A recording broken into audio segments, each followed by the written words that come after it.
Good morning. So, welcome to Creating a Buzz About Health with me, Paula Carnell. And this week, I wanted to share my experiences of joy. And I have become a grandmother. One of my sons has a girlfriend who has a 4-year-old little girl, and I've met her a few times now, but this past week they came to stay, and it was amazing. Now, I've often heard of people saying how much the love for grandchildren is so much greater than perhaps you thought the love was for your original children. Um, and I must admit, there's something very different. And even though this child is not a blood relative, the amount of love I have for her is just incredible. I just feel she was destined to be my granddaughter. Um, and I haven't had to go through the baby phase. She was just introduced to me at 4 years of age. And while they came to stay, we had got them a bit, we knew she liked colouring in. So we'd got them this big tablecloth that you can colour in with a brilliant case full of pencil crayons, and felt tips. And so we spent quite a bit of time all sat colouring. We put the tablecloth out over the table in the garden, and her mum, my son, me, even Greg, we all sat around and we were colouring in. And this little 4-year-old was just having so much joy. She was just giggling and loved looking at what we were doing. She was choosing colours, she was telling us which colours to use, but there was just joy. And although they were with us for 24 hours and there were tears, I mean, the poor child fell out of a hammock. So there were tears. When we were picking blackberries, she fell down into a badger hole and lost one of her shoes, which my son had to climb down, put his arm into a badger hole to try and find this little shoe. Um, so there were tears. It wasn't without um, struggle, I suppose. And yet her recovery was so quick. And then the sheer delight and giggles. We've got a hot tub, but it's not hot. It's just warmed by the sun at the moment. And when we put the bubbles on it, the squeals of delight and giggles. I mean, it is infectious. I think, what have we lost as adults that we don't experience that kind of joy? What is it about a child that she can be squealing with delight with the simplicity of some bubbles in a little hot tub? Um, I mean, how exciting is that? And just squeals of delight being swung on a hammock, even if she then fell out onto the ground, only about sort of 6 inches, but enough to have a bit of a bump and some tears. But she was able to cry. We talked about it, and then she's fine. She recovered. She still loved the hammock. she she still loved picking blackberries, even though she got a little blackberry thorn in her fingertips. So there were tears of pain, of shock, of upset, but then there was also lots and lots of tears of joy. And it really got me thinking about that joy of grandparenting, or maybe it is just having other people's children, because you haven't got them non-stop. It's that being able to be present and enjoy and go with the flow. And quite a lot of 4-year-olds, I know a few of them now, with friends' children, is they know what they want. They know where they want to go. They know what they want to play. And they just are enjoying life. Even though it would be very easy to look at the world now and think, oh my goodness me, what sort of life have these kids got ahead of them? Which is probably why it's even more important that they have a joyous start, that they are able to play, they are able to be present, they are able to have a bit of control over what they do. So now we're going to be colouring. Um, and what is interesting is 4-year-olds don't really like anything to end. So you'd think they would get bored with colouring, but they don't. It just goes on and on and on. And we have to think of a reason to stop the colouring and then try something else. And I noticed that as adults, we seem to get bored a bit quicker. These 4-year-olds have this amazing ability to get completely engrossed in what they're doing. And for me to have to get up early to get in the hot tub again when it was really a bit chilly outside and the water was not so warm, and we spent ages in there, absolutely ages. It was about an hour. I mean, I was even more wrinkled, and yet, she could have stayed in even longer. But the giggles every time the bubbles came on, she squealed with delight. And then the imagination, the imagining that we were dragons or we were wolves or we were running around inside the hot tub and chasing each other. There was just so much joy from being 4. And it really got me thinking about bees. I shared in my community where one day last week in the afternoon, the bees in one of my hives just suddenly started getting very, very active. And I'd noticed how they had become less active and they were sort of clustering near the entrance, but fewer and fewer bees clustering right near the entrance. And there's lots of reasons why that could be. It could be that the queen had stopped laying for a while because of the hot weather, and then maybe there was a batch of bees that had hatched a few weeks ago and now they were all having orientation flight, so that would explain why there was a drop of bees and then suddenly this increase. It could be that something was coming into flow nearby. There could have been a nectar flow and so the bees are all going out and finding it, so there was that possibility. It could have been a mating flight, but I really don't think it was. It could have been pre-swarming, but again, I don't think it was. Um, and then when we were talking about it in my community, there was this, what if they're just flying for fun? What if they were just thinking, hey, it's a nice sunny day, we've got a hive full of honey, there's nothing urgent, we're not being attacked by wasps, we're not being ripped open by a beekeeper, let's just enjoy the sunshine and spread our wings and fly. Now, wouldn't that be amazing to think that bees would just do something for the sheer fun of it? And that's something about nature. I suppose we put forward our own thoughts or our own experiences about life, that we're always having to do work or there's something that has to be done, and that play is just for children.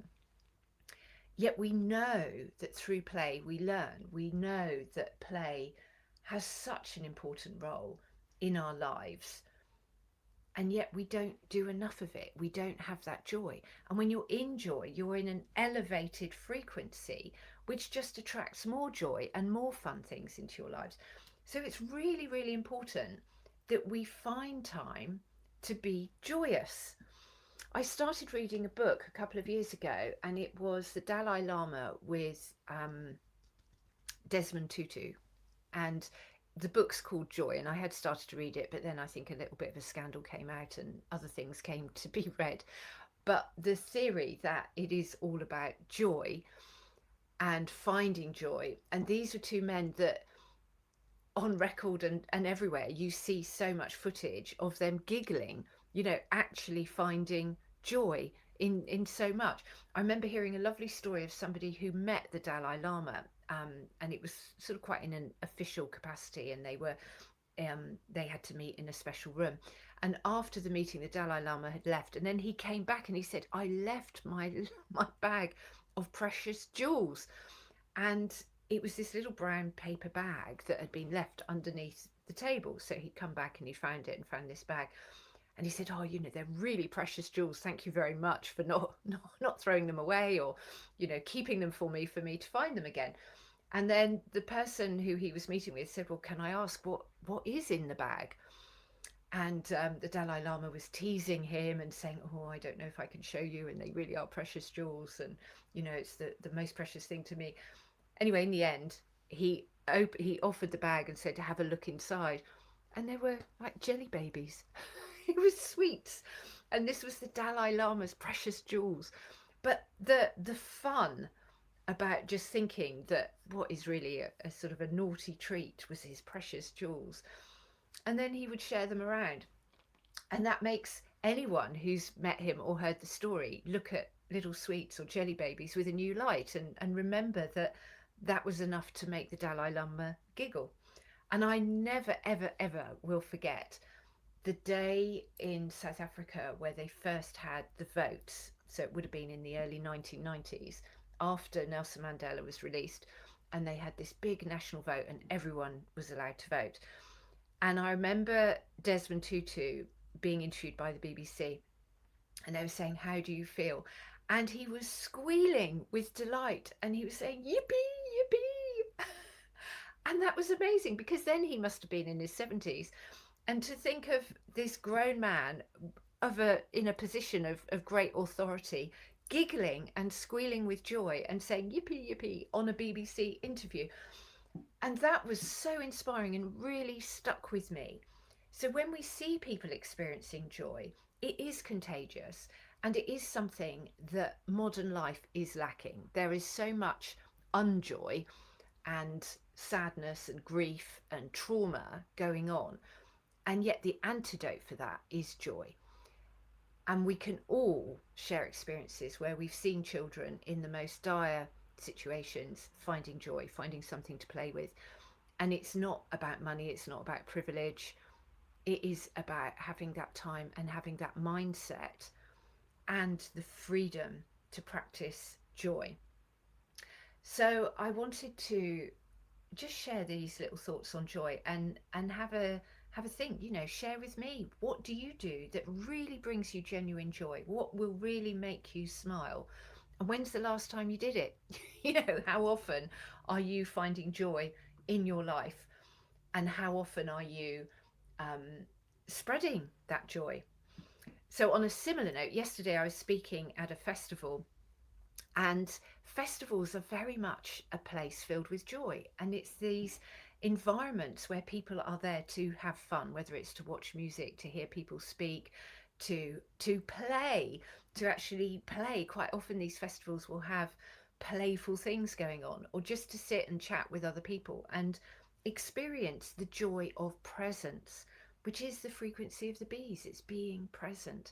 And when we are present, we're no longer fearful of the future, or full of grief or sadness about the past, or fear that the past might repeat itself. When we are truly present, we're in a state to experience joy. And this is what the bees are always teaching us, is be present. If you're a beekeeper and you're opening up the hive, you have to be present. And so maybe our lack of joy in our lives is due more to the fact that we're not being present, that we are so concerned with the what ifs and what was, that we're unable to see what is. And when you sit wherever you are now and you look around, there is something that is peaceful or is calming or is joy filled. And whether it is spending time reading a book, or just going blackberry picking, or playing with your grandchildren or your children, but just having some time to be present and just appreciate what is, raising that vibration and then coming from that place enables you to create what will be next. And that's what we need to focus on, is creating a positive way forward. Now, the festival I was at the weekend was called the Gert Dog Festival, and I'd never been before.